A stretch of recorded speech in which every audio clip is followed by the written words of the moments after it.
Saya semalam bersama istri sudah menuliskan wasiat. Di dalam tulisan itu, walaupun saya lahir besar di kota suci Madinah, tapi insya Allah siap mati di Indonesia. Bahkan semalam saya sudah membeli kafan dan saya sampaikan kepada istri, jangan tunggu saya pulang sampai ini persoalan dituntaskan dan diselesaikan dengan baik. Walaupun semalam bom gas air mata di atas kepala saya bom, padahal kita di posisi tidak pernah rusuh, tapi alhamdulillah sudah membaik, sudah kembali ke rumah habis dari rumah sakit. Mohon doanya, doakan para guru kami, Ustaz Arifin Ilham, para habaib, Habib Rizik dan yang lain-lain, dan Allah beri hidayah kepada pemimpin kami agar mereka lebih baik lagi. Saya jauh lebih merasa nyaman karena ada ceritanya jemaah sekalian. Pertama, saya berjuang di Indonesia memang di Lombok. Anak saya lahir Lombok. Salah satu kakek saya meninggal, mati syahid karena lawan jajah Jepang di Lombok. Bahkan salah satu kakek, ayah dari ibu saya sendiri, termasuk dia juga kelahiran di Indonesia, di Bumi Ayu, dan juga adiknya juga kelahiran Lombok. Jadi hubungan saya dengan Lombok, bahkan saya bercita-cita, ya Allah, walaupun saya memilih dan memohon meninggal di Madinah, tapi kalau ya Allah, kalau saya ditetapkan meninggal di Indonesia, mohon saya mau dimakamkan di Lombok.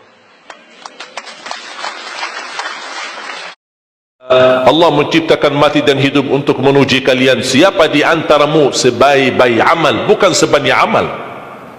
Allah tidak minta tahajud sepanjang malam. Bisa 2 rakaat tutup witir, sudah tahajud itu. Tahajud tidak harus 8 rakaat, tidak harus sunnah hajat, sunnah wudu, sunnah taubat, sunnah apa lagi. 2 rakaat tutup witir, sudah tutup, selesai.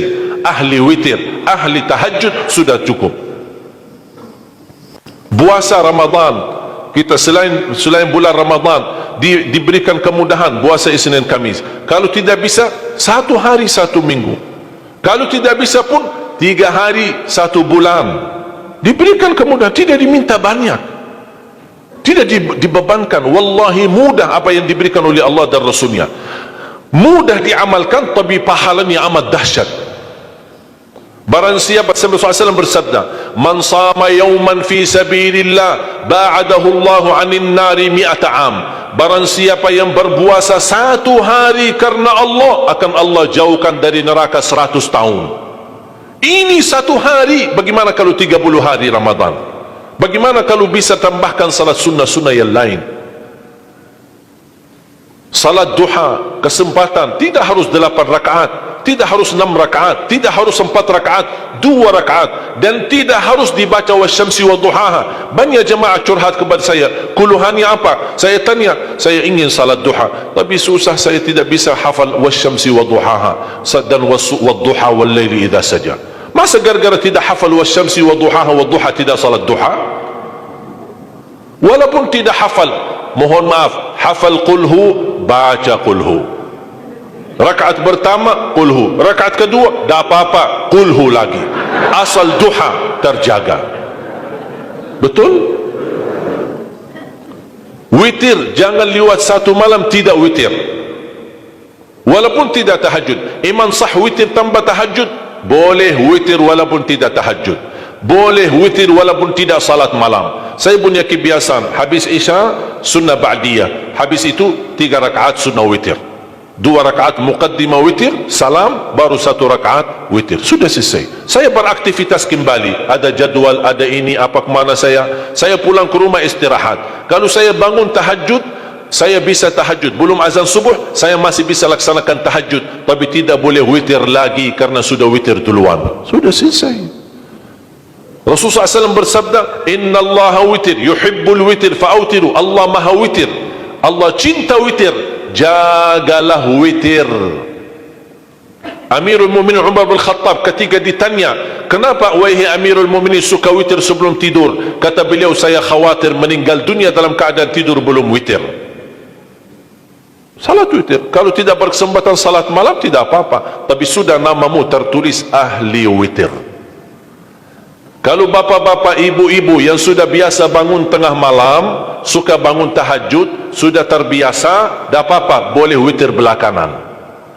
Tapi kalau ada yang merasa kekhawatiran atau tahu dirinya suka malas, bangun tapi malas-malasan, berat untuk laksanakan, daripada kita ketiduran, tidak salat sama sekali, mendingan witir amankan dulu. Diamankan witirnya supaya tertulis namamu ahli witir.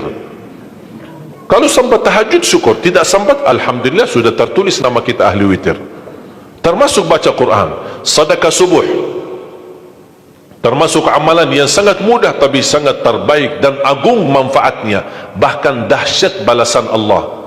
Kenapa sedekah subuh lebih istimewa daripada sedekah di waktu lain? Saya meyakini dan tidak diragukan, orang Indonesia paling suka bersedekah.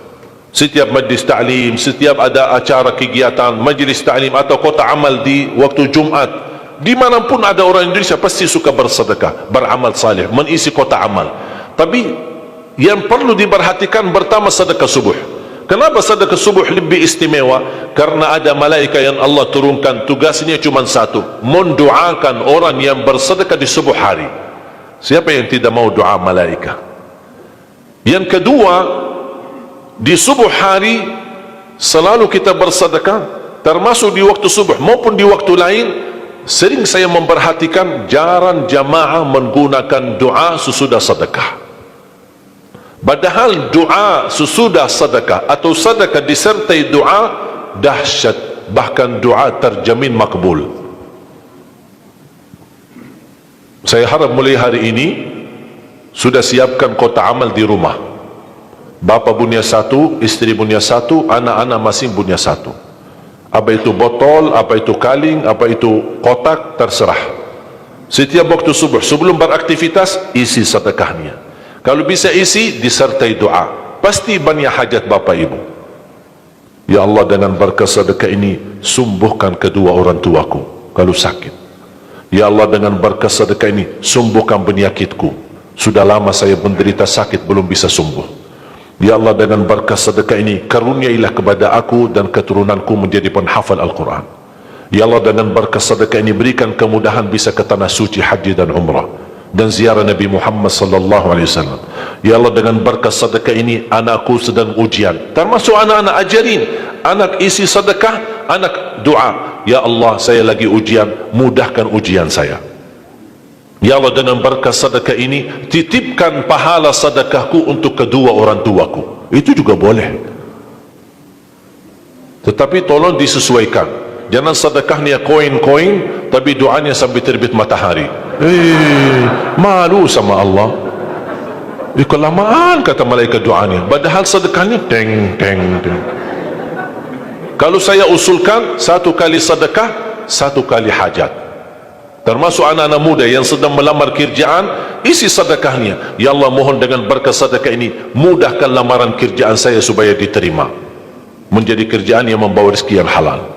Termasuk jodoh, termasuk keluarga yang sudah lama menikah belum punya keturunan. Saya punya teman 17 tahun tidak punya keturunan, dia menggunakan sedekah subuh sama istighfar, alhamdulillah 6 bulan kemudian beliau telefon saya, istrinya hamil.